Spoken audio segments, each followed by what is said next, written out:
Hey guys, what's up and welcome back to my channel. So today we are going to be talking about something a little bit silly because I think I need a palate cleanse because I genuinely was scrolling my Twitter timeline for the first time in a couple days because I feel like my Twitter right now is just not only bad news, but it's just things that don't interest me. Like, I don't know why. I guess I'm getting a bunch of shit about like the stock market, which interests me to a degree, but not to the point where I want to read 50 tweets about it. Let's do something silly. Let's talk about something light, something that doesn't, in the big scheme of things, really matter. A big discussion that is often had about Instagram specifically, though I guess you could also say social media generally, is the fact that it's highly curated and that people tend to post their highlights. There are some accounts that are fully transparent that post highs and lows and everything in between, but a lot of people, are very selective about what they post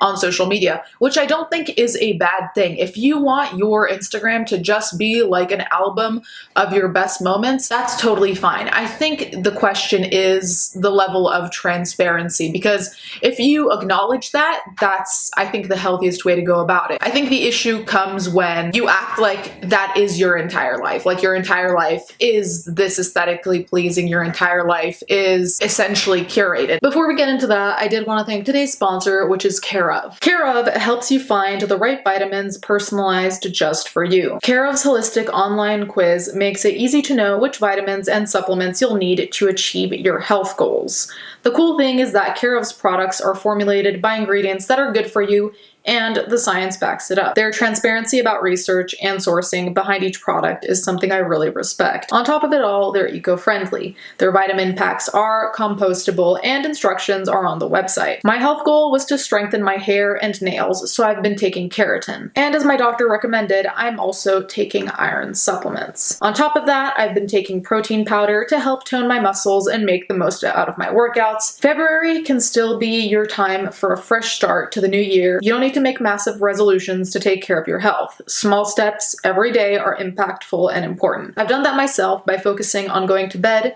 and waking up at specific times in order to have an energized and productive day. Take Care of's quiz and see what vitamins and supplements they recommend for you. Click on the link below and use my code for 50% off your first month at Care of. And the reason why I bring this up is because this article popped up on Twitter, thanks to someone I follow, titled 36 Best Comments to Leave on Instagram for Your Bestie. Some of these, I'm not gonna lie, some of these are actually rather wholesome. I find that some of these are well-intentioned and there's nothing bad about them, but there's some other ones that make me feel like we live in Black Mirror, to put it in a very cliche way that's been used a billion times before. And it also comes off as very much what's up, my fellow kids. So I'm only gonna read some of these because there are 36 and there's no need to go through all of them. You can't just drop them a like. For someone as wonderful as your best friend, you want to give them all the social media love they deserve. That's why it's nice to leave a comment. However, coming up with the right word to say can be difficult AF at times. That's where these 36 bestie-inspired comments and things to say come into play.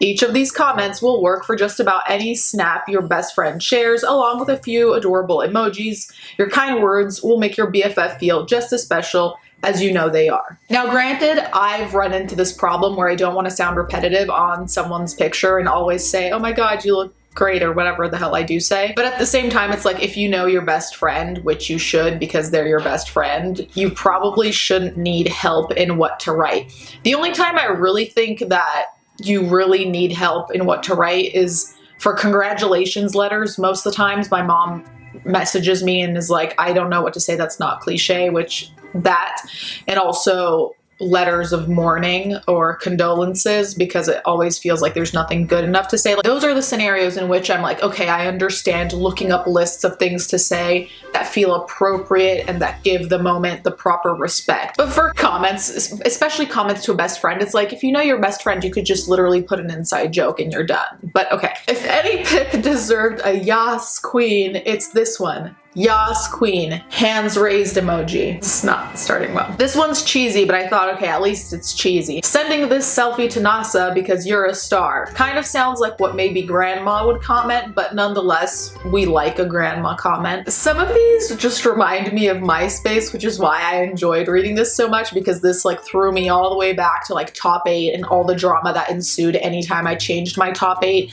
especially which guy was the first of the guys on the top 8, because first it's the girlies and then it was the guy, and that would always cause problems. I don't know if you're aware, but my best friend is a model. Hashtag humble brag.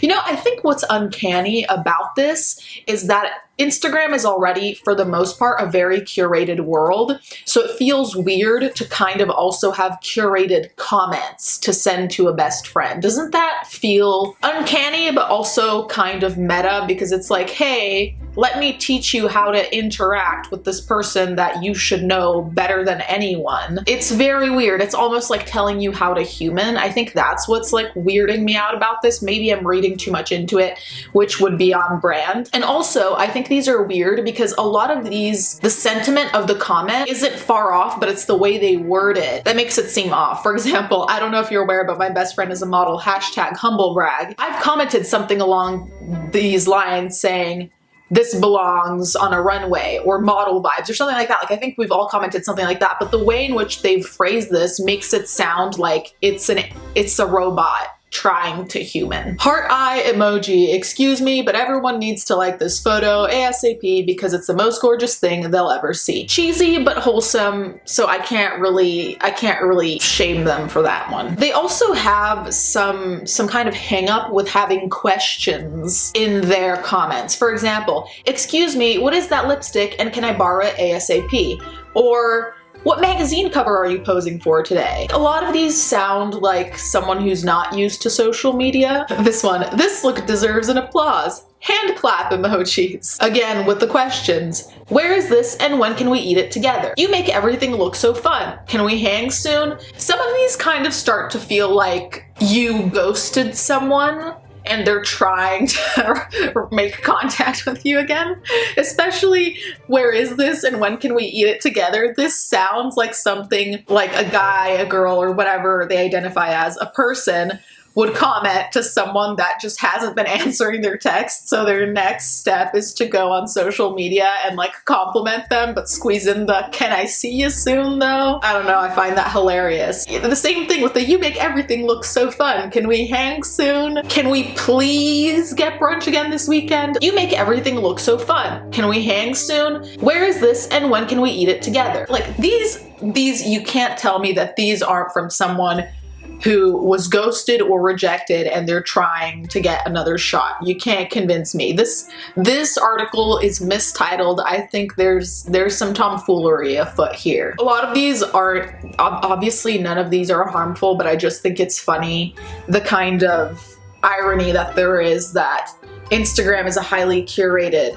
platform and now we're having these, I wouldn't say highly curated for these, but now we have these curated ways to interact with each other that we're no longer writing, but maybe people are actually directly copying and pasting, which isn't inherently bad because the sentiment is obviously good, like you want to say something nice, but at the same time I wonder where that'll go. And I'm not trying to start a whole slippery slope, like I genuinely wonder at what point are we going to have maybe AI that knows our verbiage and that recognizes our verbiage and recognizes words we use often to compliment people, and at what time comments will start potentially self-generating and you can accept or decline, kind of like on Gmail. You know, when you receive an email you have those kinds of short replies that tend to suit a response to the email you got, like, yes, that's fine with me, whatever. I wonder if the same thing will start happening with Instagram. And for some reason with Instagram, it makes it more uncanny for me, maybe because Instagram, sure, it is a business depending on, you know, what you're on Instagram for, if you're a brand or not. But for people who are just interacting with their friends, and even influencers who are interacting with other influencers who are their friends, or just accounts that are their friends, there it becomes a little weirder to just press like send on, you know, a Gmail style automated response. So yeah, you guys can let me know what you think about that. I thought some of these were just priceless comments. If you guys ever comment this somewhere, please tag me so I can see what other people think of your really funny comment to your bestie. Anyways, thank you guys so much for watching. Thank you to my patrons as always, and let's get right into the fan art.